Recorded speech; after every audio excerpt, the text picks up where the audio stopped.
이번 주 오는 25일엔 1월 임시국회 본회의가 열립니다. 핵심 쟁점은 이태원 참사 특별법과 이른바 쌍특검 법안이 될 것으로 보입니다. 이태원 참사 특별법에 대해 윤석열 대통령이 거부권을 행사할지 쌍특검 법안 재의결은 어떻게 될지 민주당 이태원 참사 특별위원장인 남인순 의원 전화 연결돼 있습니다.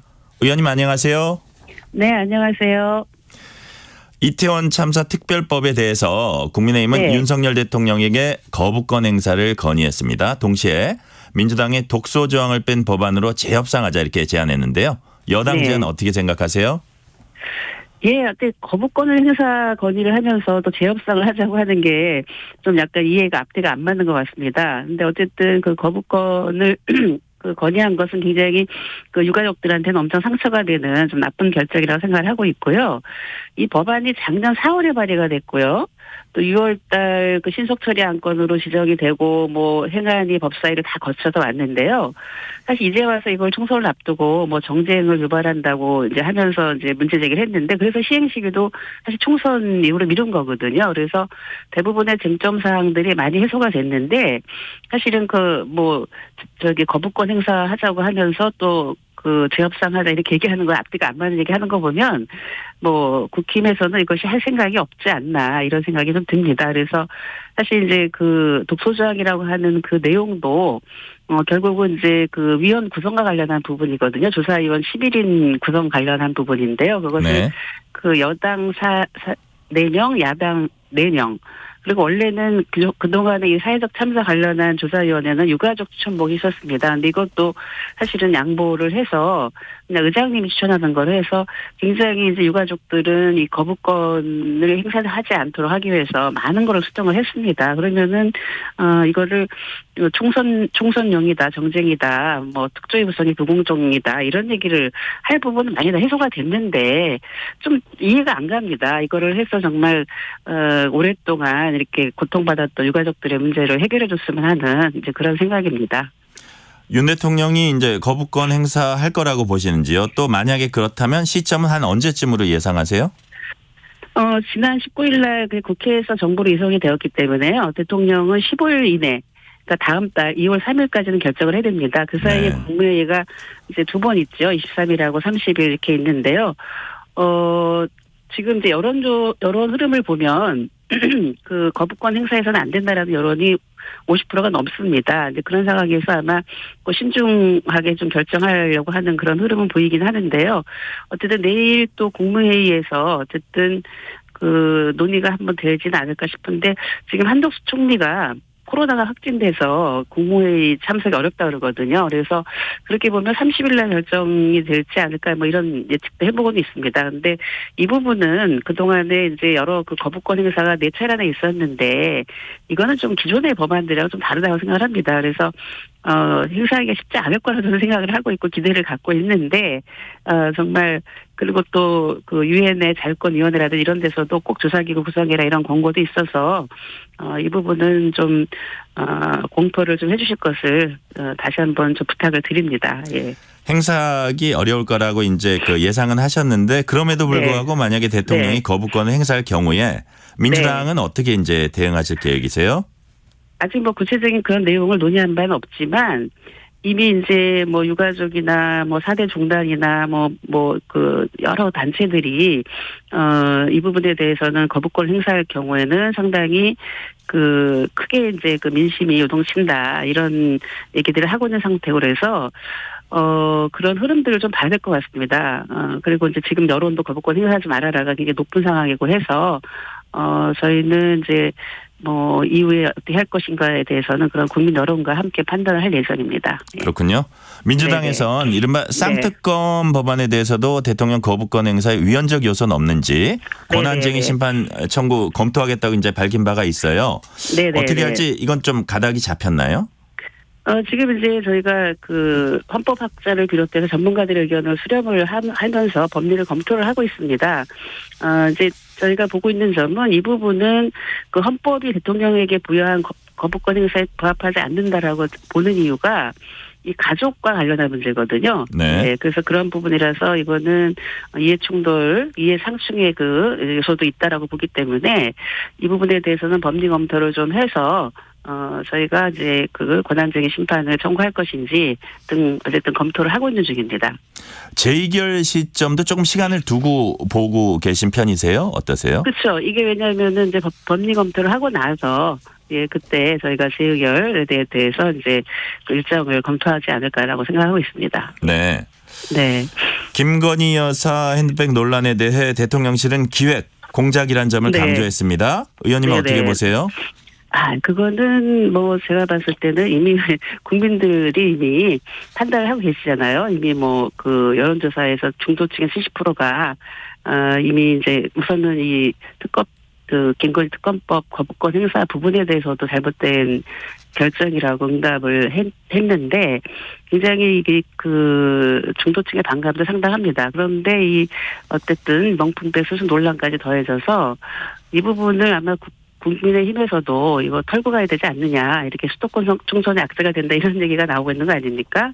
그리고 뭐 한동훈 비대위원장이 영입한 인사들 내에서도 사과해야 된다 이런 얘기가 나오고 있는 상태이기 때문에 저는 이 부분에 있어서는 상당히 뭐 그것이 공작이다라고 하는 거는 국민의 눈을 가리는 거라고 생각을 합니다. 저는 그렇게 생각을 안 하고 이미 그 안에서도 얘기가 나오고 있어요. 이 부분에 대해서 사과하고 가야 되지 않느냐 이런 얘기가 나온다는 거는 국민 보고 가야 된다라고 하는 그 한동훈 비대위원장이 입장문을 낸 것은 그런 여론을 의식한 것이라고 저는 생각을 하고 있습니다.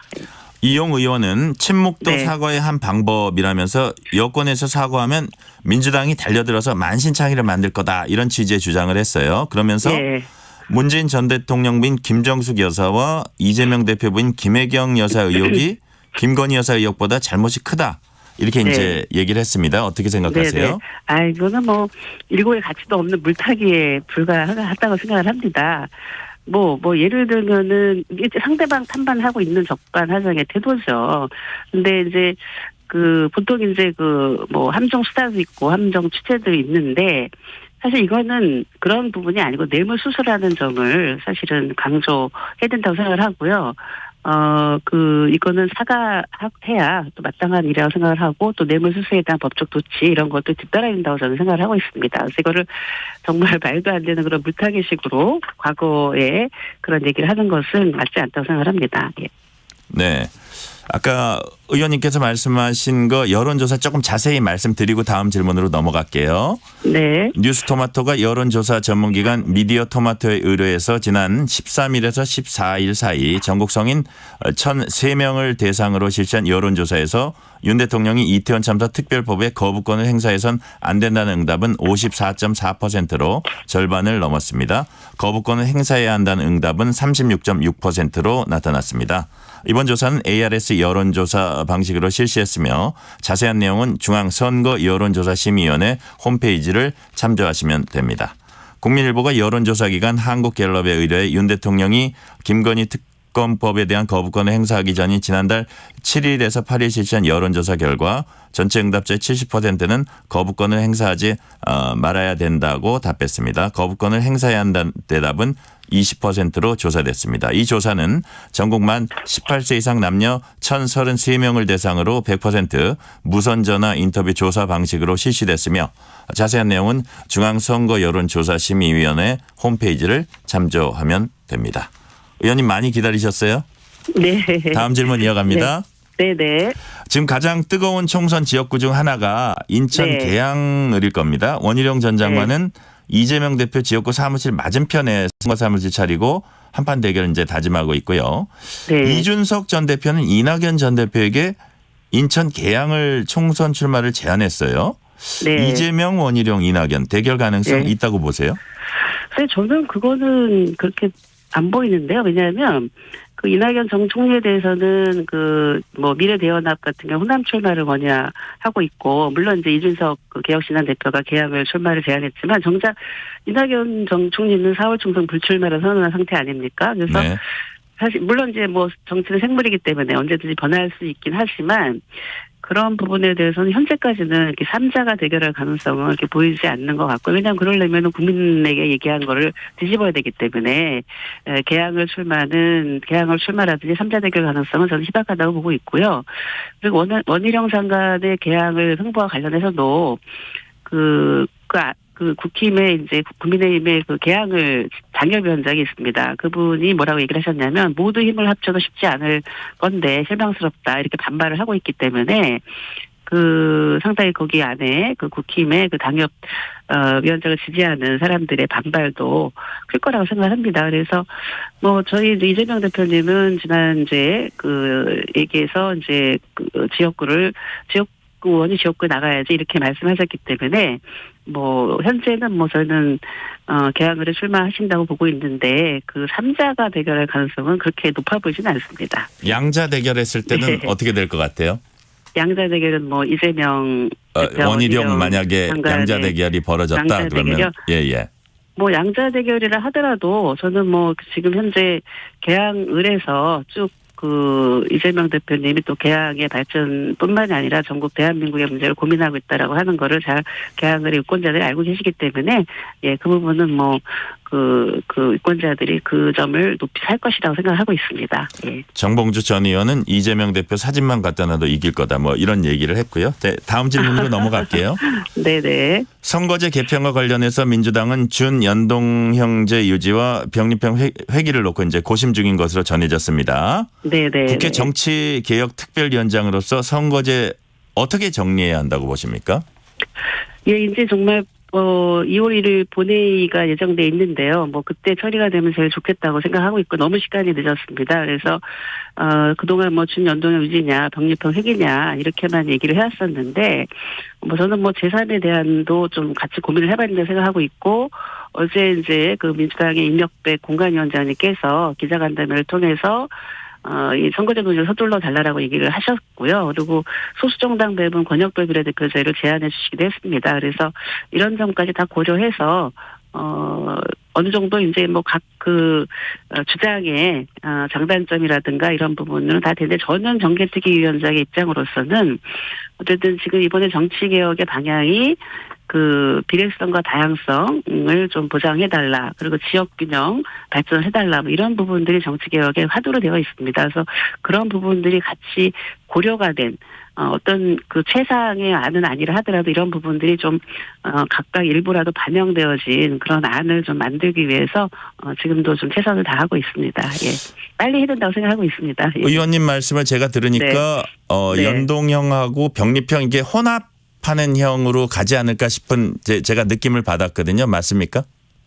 아니요, 그거는 뭐 그런 안도 지금 있습니다. 그런 안도, 왜냐하면 그거는 지난 선거 때 했던 부분이니까요. 지난 네. 선거 때 했던 거라서 그것도 안으로 있을 수 있고요. 또 어제 그 임혁백 공관위원장이 얘기하신 안도 지금 그런 얘기도 있을 수가 있어서요. 저는 이제 뭐 이런 어떤 안을 서로 어느 당이 뭐 이렇게 지지한다라는 걸 떠나서 우리가 정치개혁의 방향을 합의했던 부분이 있거든요. 네. 그 부분을 담을 수 있는 내용으로 결정을 하고자 합니다. 조금 전에 말씀드렸던 그런 내용으로 어쨌든 그것이 다 이렇게 좀 반영되어질 수 있어야 되지 않겠냐고 생각을 하고 있습니다. 예. 네.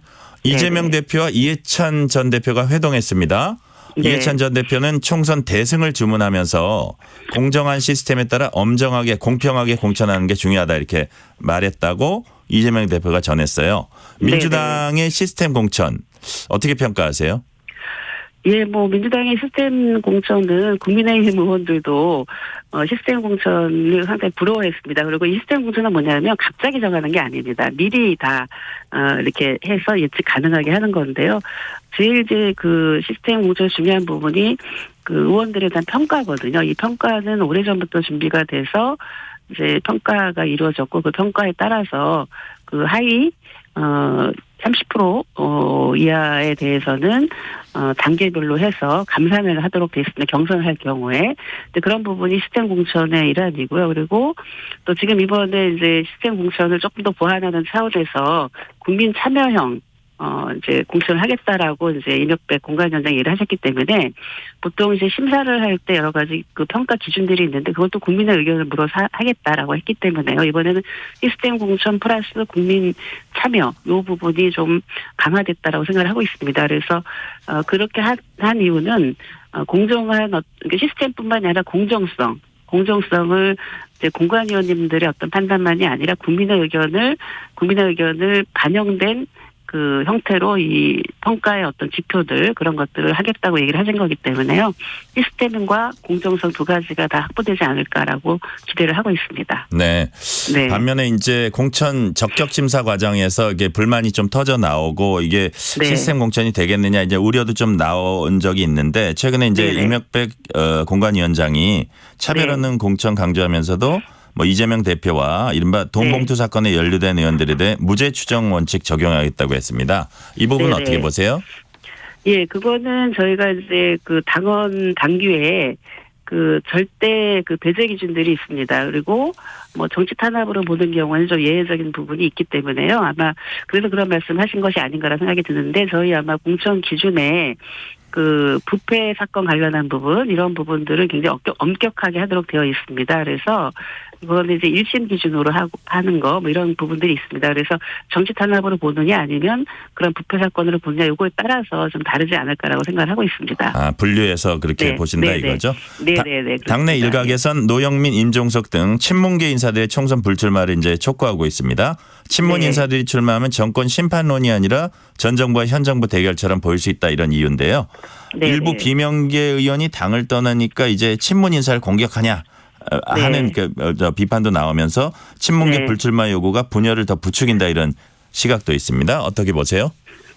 예, 저는 이제 저는 그런 부분에 대해서는 결국은 이제 이 정치나 뭐 선거라고 하는 거는 그 지역 유권자든 아니면 국민의 어떤 판단이 중요하다고 생각을 합니다. 그래서 어떤 인위적으로 어떤 그 세력들이 누구를 불출마해라 뭐 어째라 이런 부분들 그런 부분은 좀 인위적이라고 생각을 하고 있고요.